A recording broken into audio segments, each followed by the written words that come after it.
Assalamualaikum warahmatullahi wabarakatuh. Saya Dewi Fadlatul Fitria dengan nomor NIM 242070002 dari Prodi Tadris Bahasa Indonesia kelas A angkatan 24. Dalam ujian tengah semester matkul membaca, saya akan membahas tentang landasan konseptual dalam puisi sebagai prasyarat dalam berlatih seni membaca puisi. Sebelum membahas yang lebih lanjut, apa sih puisi itu?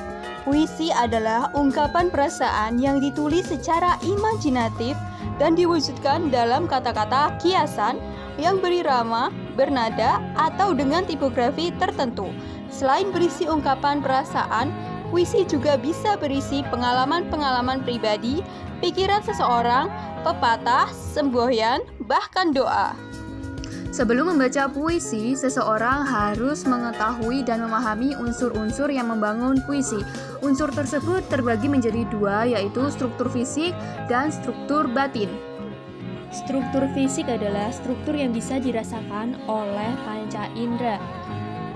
Struktur fisik terbagi menjadi beberapa, yaitu pertama ada diksi atau pemilihan kata yang harus mempertimbangkan makna, komposisi bunyi dalam membentuk irama, komposisi kata dalam konteks dan nilai estetik yang ditimbulkan puisi tersebut.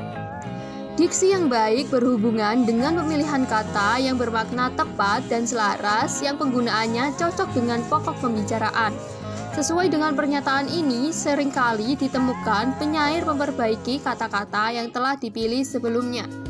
Yang kedua ada citraan atau pengimajinasian, yaitu gambaran-gambaran angan yang ada di pikiran seorang penyair yang disampaikan kepada pendengar.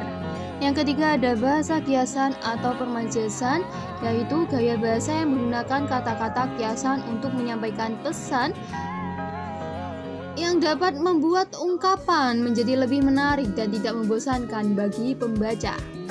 Yang keempat ada kata konkret. Kata konkret adalah kata yang menggambarkan hal-hal yang nyata, terukur, dan dapat diamati.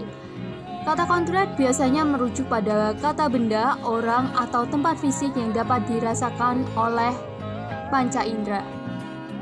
Yang kelima ada rima dan ritma. Rima adalah pengulangan bunyi yang biasanya berada di akhir larik puisi. Rima dapat berupa pengulangan bunyi yang berpola, seperti AB, atau bunyi bebas tanpa pola. Rima berfungsi untuk memperindah puisi dan menggambarkan perasaan pengarang. Sedangkan ritma adalah pola ketukan yang terdiri dari suku kata bertekanan dan tidak bertekanan. Ritma menyebabkan naik turunnya suara dalam puisi. Ritma dapat terlihat ketika seseorang membacakan puisi. Yang keenam ada tipografi puisi. Adalah seni dan praktek pengaturan visual teks puisi untuk menyampaikan makna, emosi, dan ritme kepada pembaca.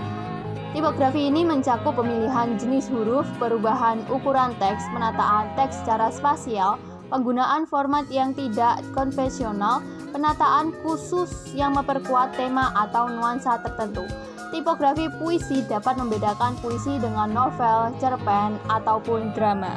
Selanjutnya ada struktur batin puisi, yaitu unsur pembangun puisi yang tidak tampak langsung dalam penulisan kata-katanya.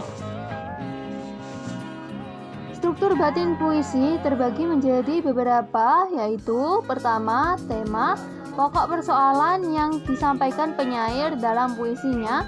Tema tersebut disampaikan secara langsung maupun tidak langsung. Yang kedua ada nada, yaitu sikap penyair terhadap pembaca atau cara penyair menyampaikan segala sesuatu melalui puisi. Yang ketiga ada perasaan, yaitu sikap penyair terhadap pokok permasalahan yang diangkat dalam puisinya. Dan yang keempat ada amanat, yaitu pesan yang disampaikan penyair kepada pembacanya lewat puisi. Setelah memahami unsur-unsur dalam puisi, saya akan mencoba untuk membaca sebuah puisi yang berjudul Aku, karya Chairil Anwar.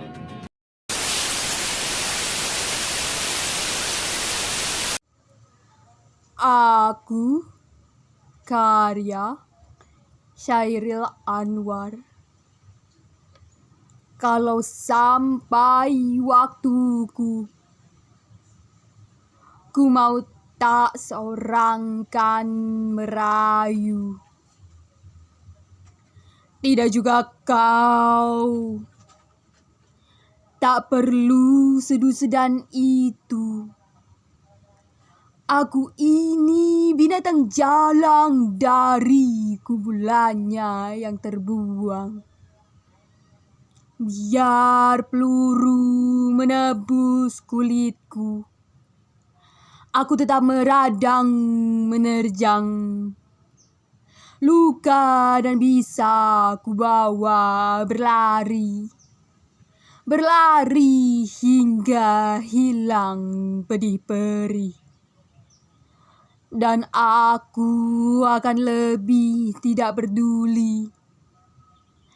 Aku mau hidup 1000 tahun lagi. Cukup sekian pembahasan materi membaca tersebut. Saya mohon maaf bila ada kesalahan kata atau apapun itu. Dan terima kasih atas perhatiannya. Wassalamualaikum warahmatullahi wabarakatuh.